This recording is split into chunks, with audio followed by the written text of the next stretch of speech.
কেউ থাকে না।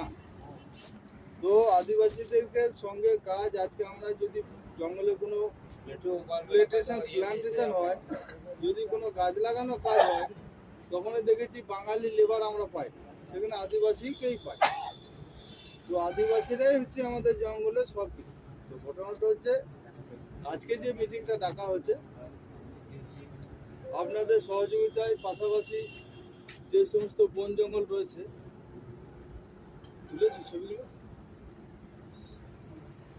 তো যাতে করে বন জঙ্গল আছে, তো আপনাদেরই সহযোগিতায় না থাকলে আজকে সেই জঙ্গলটা দাঁড়াতো না। নিশ্চয়ই সবারই চেষ্টায় প্রচেষ্টায় জঙ্গলটা আজকে আছে। তো সরকারের নিয়ম অনুসারে আর কি যেগুলো করতে হয়, যে আগে যেমন জঙ্গল কাটিং হয়েছে, তো সেই জঙ্গলটা আপনাদের কিছু জঙ্গল কাটিং হবে 10 হেক্টরের মতো। তো সেই জঙ্গলটা হচ্ছে আপনাদের এই সামনে পাড়াটা কি নাম, আমারিডাঙ্গা। আমারিডাঙ্গার পাশে যে আর এই খাদের পাড়ে যে না না না, টোটাল আমারিডাঙ্গা হচ্ছে, ওই দিকটা ঝুনুকুড়িটা আলাদা, ওইটা পরে হবে। এইটা হচ্ছে আমারিডাঙ্গা, যাতে করে এটা কাটিং হবে। তো কাটিং এর নিয়ম আপনারা তো সবই জানেন, একবার দুবার কাটিং হয়েছে। তো ঘটনাটা হচ্ছে সেখানে কিছু আপনাদেরকে দায় দায়িত্ব নিতে হবে।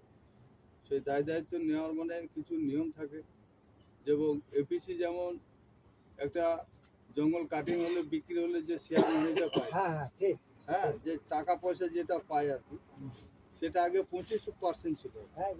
তো সেটা এখন বর্তমানে হচ্ছে 40%। মানে 1 টাকাতে 40% পাবে এপিসি কমিটি, আর 60% পাবে সরকার। তাহলে সেই টাকাটা পেতে গেলে কিছু দায় দায়িত্ব আপনাদের মধ্যে কিন্তু রয়েছে। এবারে ধরুন কাল থেকে ধরুন মনে করুন যে কাল থেকে জঙ্গলটা কাটিং হবে, তো সেখানে আপনাদের কিন্তু কিছু দায় দায়িত্ব নিতে হবে। কীরকম, যে যাতে করে কাজ করবে তো লেবারে, এবারে ধরুন আপনাদের মধ্যে যদি কারা কাজ করতে ইচ্ছুক থাকেন, তারা আপনারা নিজেরা কাজ করতে পারবেন। কিন্তু দেখা যাবে যে আজকে করলাম, কাল থেকে আর লাগলাম না, আর